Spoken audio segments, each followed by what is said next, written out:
नमस्कार साथियों।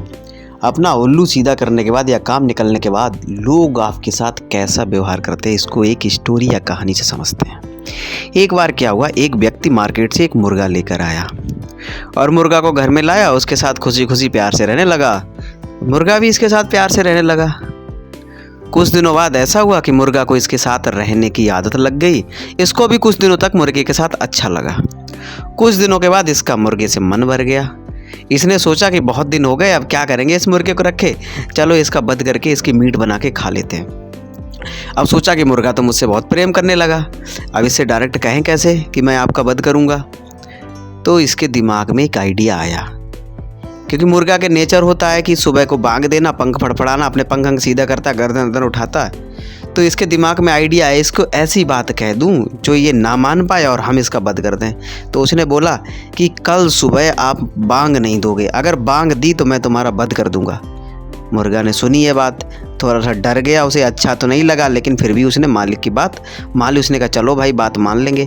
दूसरा दिन हुआ, उसे बांग देने का सुबह जैसे ही हुई, उसका मन तो करा बांग देने का, लेकिन उसके मालिक की बात उसे याद आ गई। तो उसने कहा चलो बांग नहीं देते हैं, लेकिन बाकी हम पंख तो फड़फड़ा ही सकते हैं, गर्दन भी उठा सकते हैं। तो उसने यही करा, गर्दन उठाई और पंख फड़फड़ाए। यह बात उस मुर्गा के मालिक ऐसा करते हुए उसको देख रहा था। उसने सोचा कि भाई इसने तो बात मान ली, अब इसका वध कैसे करें। तो उसने सोचा कि यार मेरी बात तो फेल हो गई, मुझे तो इसका मीट खाना है।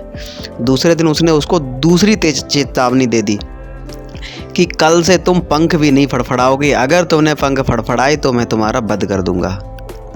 मुर्गा ने कहा ठीक है भाई, ऐसे ही बात होगी मालिक साहब।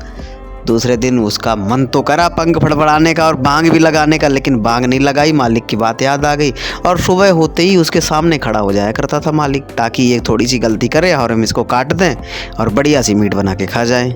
लेकिन मुर्गा ने क्या करा, ना तो बांग दी और ना ही पंख फड़फड़ाए, लेकिन वही डेली रूटीन वाली आदत, जब डेली का कोई किसी की काम का आदत होती तो वो करने का मन तो करता ही है।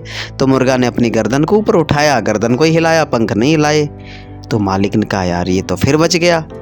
उसने फिर एक अगली शर्त रख दी कि कल से तुम गर्दन भी नहीं उठाओगे, नहीं तो मैं तुम्हारा वध कर दूंगा। तो ये मुर्गा ने कहा जी मालिक, ऐसा ही होगा।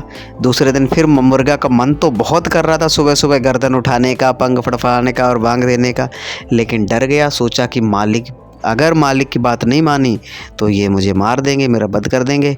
उसने कहा कोई बात नहीं, ऐसा ही होगा। उठा वो आदमी और उसने सुबह सुबह देखा मुर्गा ना तो गर्दन हिला रहा है, ना बांग दे रहा है और ना ही पंख फड़फड़ा रहा, बिल्कुल डरा सहमा मुर्गी की तरह बैठा हुआ है। उसने सोचा यार, मालिक ने सोचा ये बात तो फिर से बेकार हो गई, ये तो मेरी हर बात मान ले रहा है, मैं इसे मारूं तो मारूं कैसे। उसके दिमाग में एक आइडिया आया। उसने एक ऐसी शर्त रख दी जो मुर्गा के लिए असंभव थी। उसने कहा कल से तुम भी अंडे दोगे, नहीं तो मैं तुम्हारा वध कर दूंगा। अब मुर्गे को अपनी मौत साफ दिखाई देने लगी और वह बहुत रोया। मालिक ने पूछा क्या बात है, मौत के डर से रो रहे हो। तो मुर्गे का जवाब बहुत सुंदर और सार्थक था। मुर्गा कहने लगा नहीं मालिक, मैं इसलिए नहीं रो रहा हूँ कि अंडे ना देने पर मरने से बेहतर है कि बांग देकर मर जाता। बांग मेरी पहचान और अस्मिता थी। मैंने सब कुछ त्याग दिया और तुम्हारी हर बात मानी, लेकिन जिसका इरादा ही मारने का हो तो उसके आगे समर्पण नहीं, संघर्ष करने से ही जान बचाई जा सकती है, जो मैं नहीं कर सका। इसीलिए मैं मारा जाऊंगा। अगर मैं पहले दिन से ही संघर्ष करता तो कुछ ना कुछ बचने के उपाय बन जाते। अपने अस्तित्व, अपनी अस्मिता की रक्षा के लिए संघर्ष करना पड़े तो पीछे मत हटिए। मैं यहाँ मुर्गे की बात नहीं कर रहा हूँ, विचार अवश्य कीजिएगा। हर किसी के साथ ऐसा ही होता है। जॉब में, घर में, जब आपके पास आपसे काम होता है तो आपसे मतलब रखा जाता है, काम निकल जाता है तो इसी मुर्गे की तरह ही स्थिति होती है, आपको निकाल के फेंक दिया जाता है। बाकी आप समझदार हैं। पूरा सुनने के लिए थैंक यू वेरी मच।